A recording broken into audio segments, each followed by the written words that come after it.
Continuação da leitura do livro de Elliot Aronson, O Animal Social. Esse trecho vai falar sobre estereótipos, sexismo e gênero. Todos têm estereótipos sobre mulheres e homens, alguns positivos, alguns negativos. Supõe-se que as mulheres sejam mais empáticas e loquazes, os homens mais competentes e agressivos.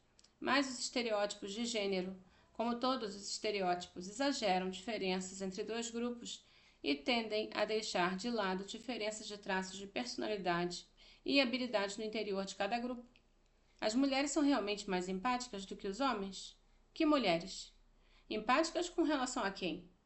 As mulheres não sentem mais empatia por seus supostos inimigos do que os homens.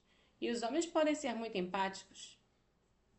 Com uma criança ferida, por exemplo, quando o comportamento real de mulheres e homens é observado sistematicamente sobre diversas condições, os sexos não diferem em sua capacidade de sentir e de expressar empatia pelos outros. Veja o estereótipo da psicologia popular que afirma que as mulheres são mais tagarelas do que os homens. James Pennebaker e colegas equiparam uma amostra de homens e mulheres com gravadores de voz que registraram suas conversas enquanto eles se dedicavam à vida cotidiana. Ambos os sexos usaram cerca de 16.000 palavras por dia em média. Obviamente, algumas pessoas falam mesmo mais do que outras, mas não existe uma diferença real entre gêneros. O estereótipo de que mulheres falam mais é simplesmente falso. Até estereótipos positivos sobre as mulheres podem ser degradantes, com consequências negativas. Numa pesquisa envolvendo 15.000 homens e mulheres em 19 países, Peter Glick e Susan Fisker descobriram que ao redor do mundo o sexismo assume duas formas, que eles chamaram de sexismo hostil e o sexismo benevolente. Os sexistas hostis têm estereótipos negativos sobre as mulheres. Elas são inferiores aos homens porque são intrinsecamente menos inteligentes, menos competentes, menos corajosas, menos hábeis em matéria de ciência e assim por diante. Os estereótipos dos sexistas benevolentes sobre as mulheres são positivos. Elas são mais bondosas do que os homens, têm mais empatia, são mais atenciosas. Entretanto, ambas as formas de sexismo presumem que as mulheres são o sexo fraco. Sexistas benevolentes tendem a idealizar as mulheres, vendo-as em termos românticos, admirando-as como cozinheiras e mães, querendo protegê-las. Romântico? Talvez mais também paternalista. Glick e Fisk descobriram que as duas formas de sexismo podem conferir legitimidade à discriminação contra as mulheres, relegando-as a papéis estereotipados tradicionais. Afinal, elas precisam de proteção, e justificando a dominação masculina no trabalho e na política. Os estereótipos sobre as mulheres podem ter consequências surpreendentes, até insidiosas. Nos anos entre 50 e 2012, 1950 e 2012, morreram 2 vezes mais pessoas em furacões com o nome de mulher do que em furacões com nomes de homem. Por quê? Segundo Ki Jo-jung e associados, as pessoas parecem ter menos medo de furacões com nome de mulher do que daqueles com nomes de homens. E por isso tomam menos precauções de segurança do que deveriam. Essa hipótese é interessante, mas as conclusões do estudo foram fatalmente equivocadas por 2 razões principais. O estudo inclui furacões de períodos de 1950 a 1978, em que só se usaram nomes de mulher. Então a diferença de gênero nas mortes por furacões foi baseada apenas num pequeno número de tempestades muito letais. Por isso, os dados reais foram sugestivos, mas não podem ser considerados conclusivos. Como você já sabe, é por isso que fazemos experimentos, para testar experimentalmente sua teoria. Os pesquisadores pediram aos participantes para predizer a intensidade de 10 furacões, metade com nome de mulher e metade com nome de homem. Os participantes acharam que os furacões masculinos seriam mais intensos do que os furacões femininos. Consideraram o furacão Alexander mais ameaçador do que o furacão Alexandra. e disseram que seria maior a probabilidade de evacuarem as casas em um furacão próximo chamasse Christopher do que se chamasse Cristina. Componentes emocional do preconceito, pressentimentos e ódios. Em seu livro clássico The Nature of Prejudice, A Natureza do Preconceito, Gordon Allport apresentou a seguinte conversa para descrever um problema fundamental do preconceito. O problema dos judeus é que eles só cuidam do próprio grupo.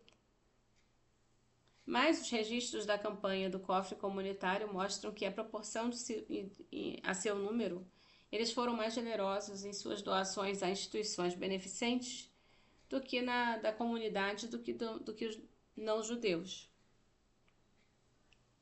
Isso mostra que eles estão sempre tentando comprar favores e se intrometer nos assuntos cristãos.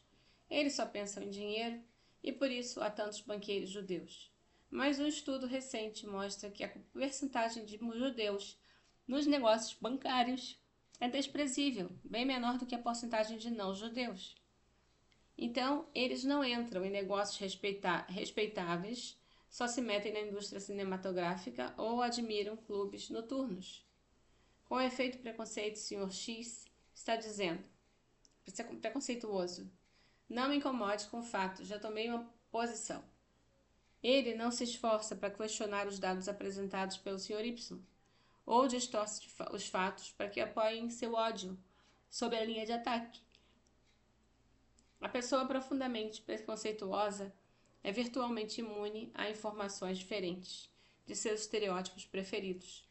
O famoso jurista Oliver Wendell Holmes, Jr. comparou certa vez a mente de uma pessoa intolerante à pupila de um olho.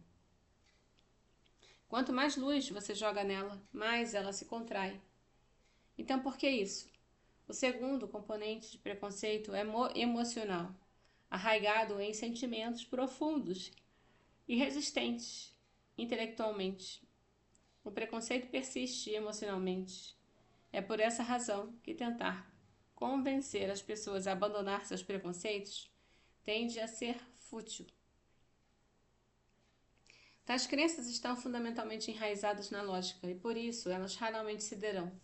Com efeito, as raízes emocionais de preconceito continuam ou costumam regular as atribuições de estereótipos mutuamente contraditórios.